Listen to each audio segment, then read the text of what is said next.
మా latest videos కోసం మా ఈ తెలుగు న్యూస్ ఛానల్ సబ్స్క్రైబ్ చేసి గంట సింబల్ యాక్టివేట్ చేసుకోండి. శ్రావణ మాసంలో అత్యంత విశిష్టమైన రోజు శ్రావణ పూర్ణిమకి ముందు వచ్చే శుక్రవారం.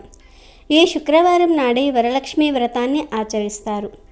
శ్రావణ పూర్ణిమకు ముందు వచ్చే శుక్రవారం నాడు ఏ ఇంట్లో అయితే వరలక్ష్మి వ్రతాన్ని ఆచరిస్తారో ఆ ఇంట్లో శుభం జరుగుతుంది. లక్ష్మీదేవి దివ్యమైన అనుగ్రహం కలుగుతుంది. అయితే ఈ వరలక్ష్మి వ్రతం చేసేటప్పుడు ఈ ఒక్క పండును మాత్రం ఖచ్చితంగా నైవేద్యంగా పెట్టాలని శాస్త్రాలు చెప్తూ ఉన్నాయి. మరి ఆ పండు ఏమిటో, అస్సలు ఎలాంటి నైవేద్యాలు పెట్టాలో ఇప్పుడు మనం ఈ వీడియోలో తెలుసుకుందాము. వరలక్ష్మి వ్రతం ఎంతో మంగళకరమైంది. శ్రావణ మాసంలో పౌర్ణమికి ముందు వచ్చే శుక్రవారం రోజు ఈ వ్రతాన్ని చేయటం వల్ల లక్ష్మీదేవి కృపా కటాక్షాలు కలిగి ఐశ్వర్యం సిద్ధిస్తుంది. సకల శుభాలు కలుగుతాయి. స్త్రీలు దీర్ఘకాలం సుమంగళిగా ఉండాలంటే ఈ వ్రతం తప్పనిసరిగా ఆచరించాలి. లక్ష్మీదేవి సంపదలను ఇచ్చే తల్లి.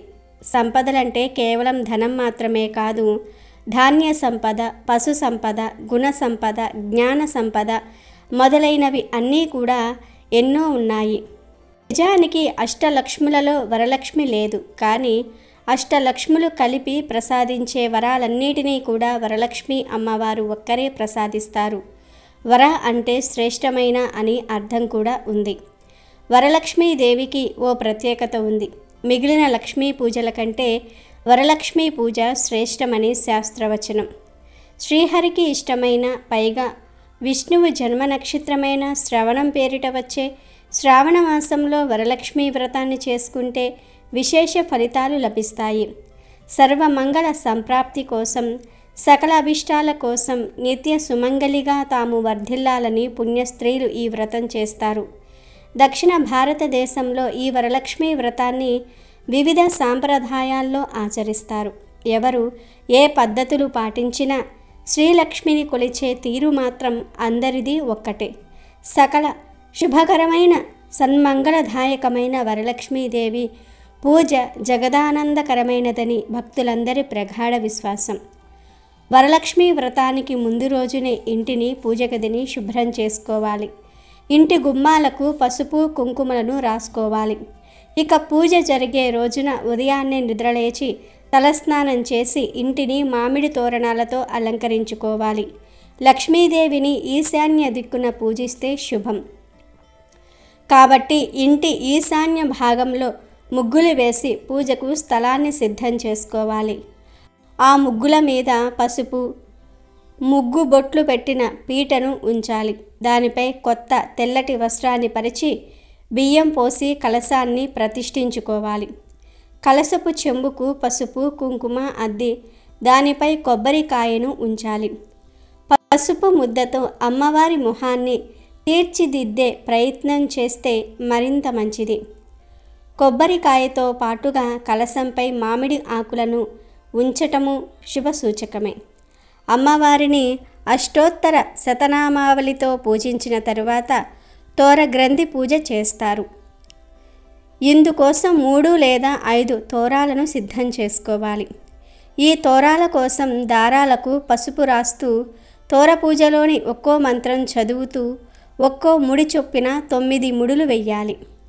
వాటి మధ్యలో కుంకుమ బొట్టు పెడుతూ అలా కుంకుమ బొట్టు పెట్టిన చోట పూలను ముడి వెయ్యాలి. ఇక పూజ సమయంలో అమ్మవారికి ఇష్టమైన ఆవు నెయ్యితో దీపం వెలిగిస్తే మంచిది. మన శక్తి కొలది తీపి పదార్థాలను అమ్మవారికి నివేదించవచ్చు. కొబ్బరికాయ అన్న, అరటిపండన్న, దానిమ్మ పండన్నా కూడా లక్ష్మీదేవికి ప్రీతికరం. కాబట్టి ఈ పండ్లను కూడా అమ్మవారికి నివేదించటం మరువకూడదు. వరలక్ష్మి పూజలో భాగంగా అష్టోత్తర శతనామావళి, మహాలక్ష్మి అష్టకం తప్పకుండా ఉంటాయి. వీటితో పాటుగా కనకదార స్తవం, లక్ష్మీ సహస్రనామం, అష్టలక్ష్మి స్తోత్రం చదివితే అమ్మవారు మరింత ప్రసన్నురాలవుతారన్నది పెద్దల మాట.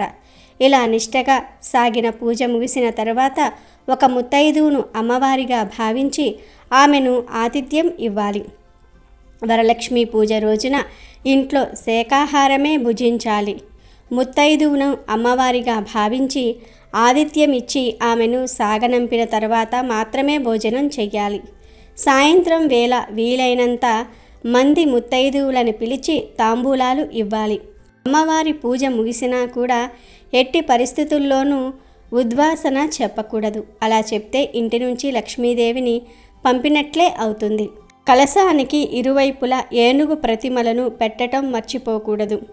ఏనుగు ప్రతిమలు లేని పక్షంలో ఏనుగు రూపంలోని పసుపు ముద్దలు కానీ పసుపు కొమ్ములను కానీ అమ్మవారికి అభిముఖంగా నిలపాలి. వరలక్ష్మి వ్రతం రోజు ఉపవాసం కానీ జాగరణ కానీ ఉండాలన్న ఖచ్చితమైన నియమం లేదు.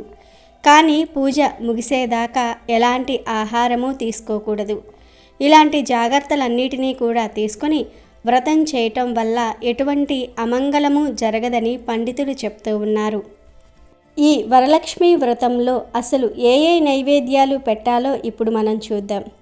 వరలక్ష్మి వ్రతంలో ఏ ప్రసాదాలు పెట్టినా పెట్టకపోయినా తప్పనిసరిగా పూర్ణం బూరెలు నివేదన చేయాల్సిందే. అలాగే పళ్ళెంలో దానిమ్మ పండ్లను తప్పకుండా నైవేద్యంగా పెట్టాలి. వీటితో పాటు మీ శక్తిని బట్టి వేరే ప్రసాదాలు కూడా పెట్టుకోవచ్చు. వరలక్ష్మీదేవికి 5 రకాల అన్నాలు అంటే చాలా ఇష్టం.